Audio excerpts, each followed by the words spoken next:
हा फोटो आपण पाहतात आणि त्याच्या सोबत हे जे शब्द लिहिलेले आहेत, या शब्दांचा अनुवाद मी या ठिकाणी आधी आपल्याला वाचून दाखवतो. मोनाको डायमंड लीग दरम्यान माझ्या उजव्या गुडघ्याला ACL आणि मेनिस्कस अशा प्रकारची दुखापत झाली.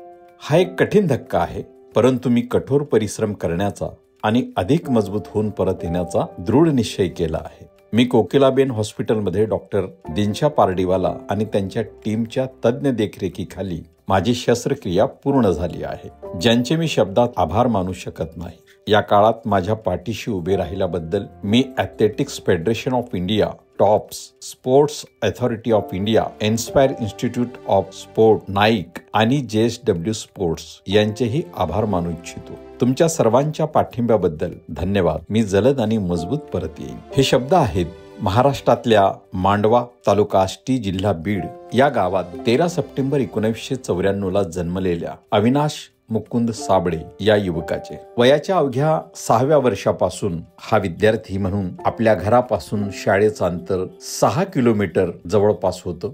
वीट भट्टीवर काम करणाऱ्या आईवडिलांना मदत करीत आणि आपल्या शाळेच्या वेळेत धावत जात किंवा चालत जात आपल्या शाळेपर्यंत पोहोचणारा अविनाश साबळे हा भारताच्या सैन्यामध्ये दाखल झाला. महार रेजिमेंट 5 महार रेजिमेंट या युनिटमध्ये अविनाश साबळेचा प्रवेश झाला आणि या ठिकाणी अविनाशच्या नियुक्त्या बॉर्डरवर अनेक ठिकाणी, कधी हिमालयीन, कधी वाळवंटी प्रदेशात, कधी सिक्कीम सारख्या बॉर्डरवर नियुक्ती होत राहिली. परंतु आपला धावण्याचा सराव कायम ठेवत अविनाश साबळेने 2015 पासून आपल्या धावण्याच्या शर्यतीमध्ये भाग घेण्याचा किंवा त्या स्पर्धांमध्ये भाग घेण्याचा सराव सुरू केला.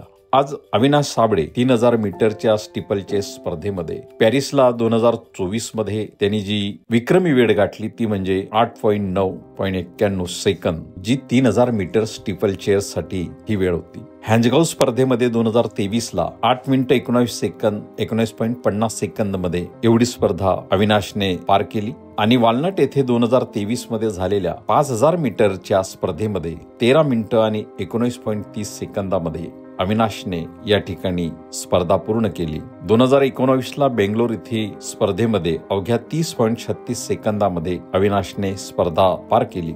अशा अनेक स्पर्धेतून वेगवेगळी पदक जिंकणारा अविनाश साबळे आज मुंबई येथील कोकिलाबेन हॉस्पिटलमध्ये गुडघ्यावर ACL ची सर्जरी होऊन विश्रांती घेत आहे. अर्थात आपण म्हणाल की सर्जरी घेतल्यानंतर विश्रांतीच घ्यावी लागते, दुसरं काय करणार. परंतु अविनाश साबळे हा आगामी सप्टेंबर महिन्यात म्हणजे सप्टेंबर 2025 या महिन्यात टोकियो येथे होणाऱ्या जागतिक ॲथलेटिक्स स्पर्धेमध्ये एक स्पर्धक म्हणून त्याची निवड झाली होती आणि या जागतिक स्पर्धेला अविनाशला मुकावं लागणार आहे. कारण अविनाश त्याच्या गुडघ्यावर झालेल्या सर्जरीमुळे किमान 6 महिने त्याला विश्रांती घ्यावी लागणार असं त्याच्यावर वैद्यकीय उपचार करणाऱ्या डॉक्टरांचं म्हणणं आहे. तरीही आपली दुर्दम्य इच्छाशक्ती आणि आशावाद बाळगून असलेला अविनाश मी पुन्हा मजबूत होऊन परत येईन आणि जागतिक या स्पर्धांना गवस निघाले. अविनाशने कोकिलाबेन हॉस्पिटलमध्ये झालेल्या सर्जरी नंतर समाज माध्यमांमध्ये जी आपली पोस्ट केली, डॉक्टर दिनशा पारडीवाला यांच्या सोबत असलेल्या फोटोसह केलेल्या या पोस्टमध्ये अविनाश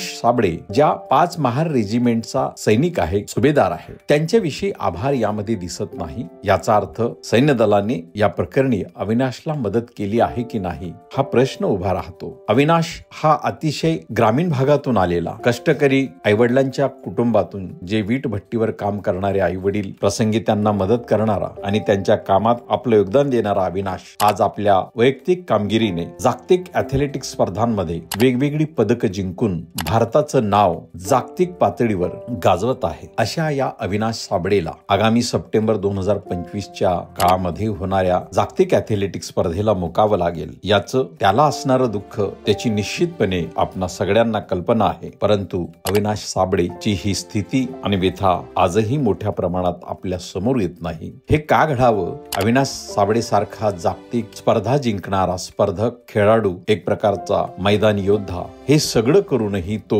उपेक्षेला पात्र ठरला आहे का?